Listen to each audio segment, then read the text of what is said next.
শেখ হাসিনা পালানোর আগে কী ঘটেছিল গণভবনে ট্রাইব্যুনাল শুনানিতে উঠে এসেছে।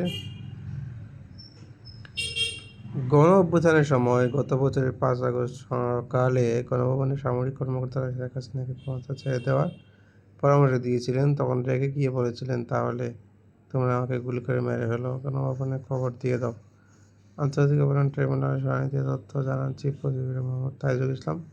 জুলাই গণ অভ্যুত্থানের সময় রাজধানীর চানখাঁরপুল এলাকায় সংগঠিত মানবতার বিরোধী অপরাধের মামলা রোববার ট্রাইব্যুনালে আনুষ্ঠানিক অভিযোগ দাখিল করেন চিফ প্রসিকিউটর। তিনি শুনানিতে 4 ও 5 আগস্টের কিছু ঘটনাবলী তুলে ধরেন।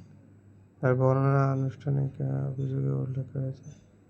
শুনানিতে চিফ প্রসিকিউটর তাজুল ইসলাম বলেন, গণ অভ্যুত্থানের ওই সময় শেখ হাসিনাকে পদত্যাগ করার জন্য অনুরোধ করেছিলেন তৎকালীন সিনিয়র চৌধুরী।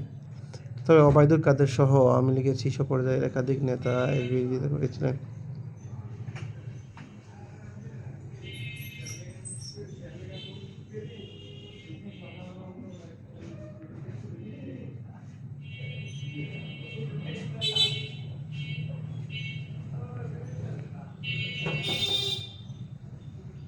I know.